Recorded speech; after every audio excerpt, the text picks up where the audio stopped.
ಎಲ್ಲ ನಮ್ಮ ಉತ್ತರ ಕರ್ನಾಟಕದ ಆಡು ಭಾಷೆಗಳು ಸರ್ ಅವೆಲ್ಲ. Thank you. ಇನ್ನೊಂದೇನೆಂದ್ರೆ ಇಲ್ಲಿ ಬಂದಂಥ ಎಲ್ಲ ಪ್ರೇಕ್ಷಕರಿಗೂ ಹಂಗ ಎಲ್ಲ ನನ್ನ ಸಿನಿಮಾ ತಂಡಕ್ಕೂ ನನ್ನ ಕಡೆಯಿಂದ ಹೃದಯಪೂರ್ವಕವಾದ ಧನ್ಯವಾದಗಳು. ಒಂದು ಸಾಂಗ್ನ ಹಾಡಿಸಿ ಅಲ್ಲೇ ಬಿಟ್ಟು ನೀ ಅಲ್ಲೇ ಇರಪ್ಪ ನಾವಿಲ್ಲಿ ರಿಲೀಸ್ ಮಾಡ್ಕೋತೀವಿ ಅಂತ ಹೇಳ್ಬೋದಿತ್ತು. ಬಟ್ ಈ ಬ್ರ್ಯಾಟ್ ಮೂವಿಯ ತಂಡ ನಮ್ಮ ಡೈರೆಕ್ಟರ್ ಅಂಥವ್ರಲ್ಲ. ನಿನಗೇನು ಸಿಗಬೇಕು ಆ ಕ್ರೆಡಿಟ್ ಸಿಗ್ಬೇಕು ತಮ್ಮ, ನೀ ಬರ್ಬೇಕಂತೇಳಿ ಕರ್ಸ್ಕೊಂಡು ಇಲ್ಲಿ ತಂದು ನಿಲ್ಸ್ಯಾರ. ನಿಮಗೆ ನನ್ನ ಕಡೆಯಿಂದ ಹೃದಯಪೂರ್ವಕವಾದ ಧನ್ಯವಾದಗಳು ರೀ ಸರ. ಮೊಟ್ಟ ಮೊದಲನೇದಾಗಿ ಈ ಸಾಂಗಿಗೆ ನನಗೆ ಇದನ್ನೆಲ್ಲ ಅವಕಾಶ ಕಲ್ಪಿಸಿಕೊಟ್ಟಂತ ಫಸ್ಟ್ ನಾನು ನನ್ನ ಕುರಿ ಜೀವನವನ್ನು ಬಿಟ್ಟು ಜನಪದ ಲೋಕಕ್ಕೆ ಬಂದೆ. ಅಲ್ಲಿಂದ ಜನ ಮೆಚ್ಕೊಂಡ್ರು. ಸರಿಗಮಪಕ್ಕೆ ಬಂದೆ. ಸರಿಗಮಪದಲ್ಲಿ ನಮ್ಮ ಜಡ್ಜಸ್ಗಳಾಯಿತು, ಇಡೀ ನಮ್ಮ ಕರ್ನಾಟಕ ಜನ ನೆಚ್ಕೊಂಡ್ರು. ಅಲ್ಲಿಂದ ನಮ್ಮ ಅರ್ಜುನ್ ಜನ್ಯ ಸರ್ ಮಾತು ಕೊಟ್ಟಂಗೆ ನನಗೊಂದು ಅವಕಾಶನ ಕಲ್ಪಿಸಿಕೊಟ್ರು. ಅದಕ್ಕೆ ಬೆನ್ನೆಲುವಾಗಿ ನಮ್ಮ ಶಶಾಂಕ್ ಸರು ಮತ್ತು ನಮ್ಮ ಡಾಲ್ಫಿನ್ ಪ್ರೊಡಕ್ಷನ್ ಹೌಸ್ ನಿಂತ್ಕೊಂತು. ಅವರೆಲ್ಲರ ನೇತೃತ್ವದಲ್ಲಿ, ಅವರೆಲ್ಲರ ಸಹಾಯದಲ್ಲಿ ನನಗೆ ಬರೀ ಹಾಡಕ್ಕಷ್ಟೇ ಅಲ್ಲ, ನೀನ ಬರೆದು ಹಾಡಪ್ಪ ಅಂತೇಳಿ ಒಂದು ದೊಡ್ಡ ಅವಕಾಶನ ಕಲ್ಪಿಸಿಕೊಟ್ಟಂತ ನನ್ನ ಶಶಾಂಕ್ ಸರ್ಗೂ ಮತ್ತು ಡಾಲ್ಫಿನ್ ಪ್ರೊಡಕ್ಷನ್ ಹೌಸ್ಗೂ ಮತ್ತು ಮೇನ್ ಆಗಿ ಅರ್ಜುನ್ ಜನ್ಯ ಸರ್ಗೆ ನನ್ನ ಕಡೆಯಿಂದ ಹೃದಯಪೂರ್ವಕವಾದ ಧನ್ಯವಾದಗಳನ್ನು ತಿಳಿಸ್ತೀನಿ. Thank you, thank you, thank you so much. ಇಂಥ ಒಂದು ದೊಡ್ಡ ಅವಕಾಶನ ನನಗೆ ಕಲ್ಪಿಸಿಕೊಟ್ಟಿದ್ದಕ್ಕೆ ಥ್ಯಾಂಕ್ ಯು.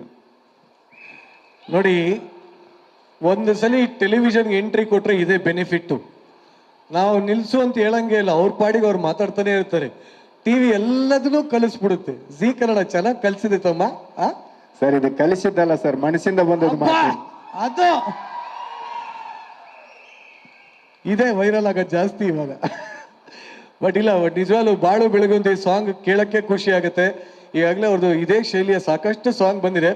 ಬಟ್ ಈ ಒಂದು particular song, Gangi Gangi song, Brat ಮೂವಿಯ ಸಾಂಗ್ ನಿಮ್ಮ ಲೈಫಲ್ಲಿ ಎಷ್ಟು ಇಂಪಾರ್ಟೆಂಟ್, ಎಷ್ಟು ಹೊಸದು? ನಿಜವಾಗ್ಲೂ ಈ ಸಾಂಗ್ ನನಗೆ ತುಂಬಾ ಅಂದ್ರೆ ತುಂಬಾ ಸ್ಪೆಷಲ್ ಸರ್. ಯಾಕಂದ್ರೆ ಇಷ್ಟು ದಿನ ನಾನು ನನ್ನ ಚಾನಲಿಗೆ ಒಂದಿಷ್ಟು ಹಾಡುಗಳನ್ನ ಮಾಡಿ ನಾನು ಪರ್ಫಾರ್ಮ್ ಮಾಡಿ ಅದನ್ನ ಬರೆದು ಹಾಡ್ತಿದ್ದೆ.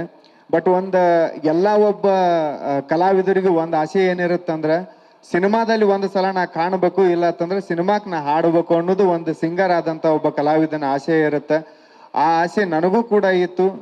ಅದು ಸರಿಗಮಪಕ್ಕೆ ಬಂದ ಮೇಲೆ ಎಲ್ಲ ನಮ್ಮ ಡೈರೆಕ್ಟರ್ ಸರ್ ಕಡೆಯಿಂದ ಆಯ್ತು, ನಮ್ಮ ಮ್ಯೂಸಿಕ್ ಡೈರೆಕ್ಟರ್ ಕಡೆಯಿಂದ ಸರ್ ಅದು ಈಡೇರೈತಿ. ಈ ಖುಷಿನ ನಾ ಹೆಂಗೆ ತೋಡ್ಕೋಬೇಕು ಅನ್ನೋದು ನನಗೆ ಗೊತ್ತಿಲ್ಲ.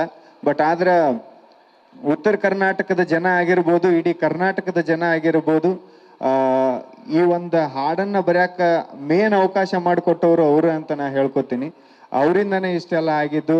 ಜನಗಳ ಪ್ರೀತಿ ಪ್ರೋತ್ಸಾಹ ಇದೇ ತರ ನನ್ನ ಮೇಲೆ ಇರ್ಲಿ. ಮತ್ತು ಈ ಹಾಡಿನ ಬದ್ದಲ್ಲಿ ಹೇಳ್ಬೇಕಂದ್ರೆ ಫಸ್ಟ್ ಟೈಮ್ ನನಗೆ ಅರ್ಜುನ್ ಜನ್ಯ ಸರ್ ಒಂದು ಕಾಲ್ ಮಾಡಿ, ಹಿಂಗಪ್ಪ ಮತ್ತೊಂದು ಸಾಂಗ್ ನಿನಗೇನು ಅನಿಸುತ್ತೋ ಅದನ್ನ ಬರ್ಕೊಂಡು ಬಾ, ಸ್ಟುಡಿಯೋಕ್ಕೆ ಬಂದ್ಮೇಲೆ ಅದನ್ನ ಮಾತಾಡೋಣ ಅಂತ ಹೇಳಿದ್ರು.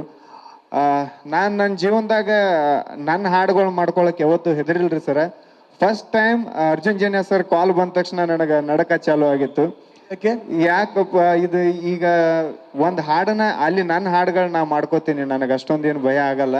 ಬಟ್ ಇಲ್ಲಿ ಒಳ್ಳೆ ಡೈರೆಕ್ಟ್ರು, ಅವರು ಕೂಡ ಒಳ್ಳೆ ಡೈರೆಕ್ಟರ್ ಅನ್ನೋದಕ್ಕಿಂತ ನಾವೊಬ್ಬ ಹಾಡು ಬರೆಯವ ಅಂದ್ರೆ ಅವರು ಹಾಡು ಬರೀತಾರ, ಅವ್ರನ್ನ ಒಪ್ಪಿಸೋದೈತಲ್ಲ ಅದು ದೊಡ್ಡ ತುಂಬಾ ಕಷ್ಟವಾದ ಕೆಲಸ. ಅವರು ಬರೆದಂತ ಹಾಡು ನೀರಿಗೆ ಬಾರ ಚೆನ್ನಿ ನಮ್ಮ ಕಡೆ ಎಲ್ಲ ಫುಲ್ ಫೇಮಸ್ ಸಾಂಗ್ ಅದು. ಇಂಥ ಸಾಹಿತ್ಯಗಾರರಿಗೆ, ಇಂಥ ಡೈರೆಕ್ಟರ್ಗೆ ಒಂದು ಸಾಹಿತ್ಯನ ಒಪ್ಸೋದು ತುಂಬಾ ಕಷ್ಟದ ಕೆಲಸ ಅಂತೇಳಿ ಭಯ ಆಗಿತ್ತು. ಅವಾಗ ನಮ್ಮ ಶಶಾಂಕ್ ಸರ್ ಆಗ್ಲಿ, ನಮ್ಮ ಅರ್ಜುನ್ ಜನ್ಯ ಸರ್ ಆಗ್ಲಿ ಒಂದೇ ಮಾತು ಹೇಳಿದ್ರು, ಮಗ ನೀನು ಸಿನಿಮಾ ಹಾಡು ಬರಿತೀನಿ ಅಂತೇಳಿ ಬರ್ಯಾಕ್ ಹೋಗ್ಬೇಡ, ನಿನ್ನ ಹಾಡನ್ನ ಬರ್ಯಾಕತ್ತೀನಿ ಅಂತ ತಿಳ್ಕೊಂಡು ಬರೀ ಅದಾಗತ್ತಂತಂದ್ರು. ಆ ತರ ಟ್ರೈ ಮಾಡಿದಿ. ಅವಾಗ ಉಟ್ಕೊಂಡಿದ್ರು ಸರ್ ಇದು ಗಂಗಿ ಗಂಗಿ ಗಂಗಿ ಅನ್ನೋ line. Lovely. So first time ಬರ್ತ್ ಕಳ್ಸಿದ ತಕ್ಷಣ ಸರ್ ಒಪ್ಕೊಂಡ್ಬಿಟ್ರ ಅಥವಾ ಇಲ್ಲ ಇನ್ನೂ ಬೇಕು ಅಂದ್ರೆ? ಇಲ್ಲ, ಫಸ್ಟ್ ಲೈನ್ ಅಲ್ಲ, ಒಂದು 2-3 ತರ ಬರ್ಕೊಂಡು ಹೋಗಿದ್ದೀವಿ ಸರ್ ನಾವು ಸ್ಟುಡಿಯೋಕ್ಕೆ. ಅದರಲ್ಲಿ ಒಂದಿಷ್ಟು ಕರೆಕ್ಷನ್ ಮಾಡ್ಕೊಂಡು ಸರ್ ಕೂಡ ಕರೆಕ್ಷನ್ ಮಾಡಿದ್ರು. ಆಮೇಲೆ ಒಪ್ಕೊಂಡಿದ್ದು ಸರ್ ಅದು ಲಾಸ್ಟ್ ಗಂಗಿ ಗಂಗಿ ಗಂಗಿ. ಒಟ್ಟಲ್ಲಿ ಅದ್ಭುತವಾದ ಸಾಂಗ್ ಮೂಡಿ ಬಂದಿದೆ. ಇನ್ನು ಕೆಲವು ನಿಮಿಷದಲ್ಲಿ, ಯಾಕಂದ್ರೆ ಇಲ್ಲಿ ಮಾಲ್ ಆಗಿರೋದ್ರಿಂದ ಎಲ್ಲಾ ಭಾಷೆಯವರು ಇರ್ತೀರಾ, ತಮಿಳು, ತೆಲುಗು, ಹಿಂದಿ ಎಲ್ಲಾ ವರ್ಷನೂ ಇಲ್ಲಿ ಪ್ಲೇ ಆಗುತ್ತೆ. ಬಟ್ ಅದಕ್ಕಿಂತ ಮುಂಚೆ ಇಲ್ಲಿ ಬಾಳು ಬೆಳಗುಂದಿ ಫ್ಯಾನ್ಸ್ ಎಷ್ಟು ಜನ ಇದ್ದೀರಪ್ಪ? ಅವ್ರಿಗೋಸ್ಕರ ಒಂದ್ ಎರಡೇ ಲೈನ್ ಹಾಡ್ಬೋದಾ? ಇದೇ ಸಾಂಗ್ ಹಾಡ್ಬೋದಾ? ಚಾಲು ಆಗ್ಲಿ ಮತ್ತೆ. ಹುಟ್ಟದಿ ನೀನು ತಳ್ಳನ ಲಂಗ ನೋಡಿರ ಸಾಕ ಬೆನ್ ಹತ್ತಂಗ ಗಂಗಿ ಏ ಗಂಗಿ, ಅದಿಯ ನೀನು ಪೂರ ಯಂಗ ಎದಿಯ ಒಳಗ ಜುಮ್ಮನುವಂಗ ಗಂಗಿ ಏ ಗಂಗಿ, ನನ್ನ ನೋಡಿ ನೋಡಿ ನಿನ್ನ ಮೈಯಾಕ ಮುರಿತಿ, ಮನಸ್ಸಿನ್ಯಾನ ಆಸೆಯೆಲ್ಲ ಕಣ್ಣಾಗ ಸುರಿತಿ, ಗಂಡ ಗುಂಡಿ ಆಗೋನು ಬಾರೋ ಮಾವ ಒಂದ ಸರತಿ, ಗಂಗಿ ಗಂಗಿ ಗಂಗಿ ನೀ ಜಗ್ಗ ಬ್ಯಾಡ ಲುಂಗಿ, ಗಂಗಿ ಗಂಗಿ ಗಂಗಿ ನೀ ಜಗ್ಗ ಬ್ಯಾಡ lungi. Thank you. Guarantee news, ಸುದ್ದಿ ಖಚಿತ, ನ್ಯಾಯ ನಿಶ್ಚಿತ.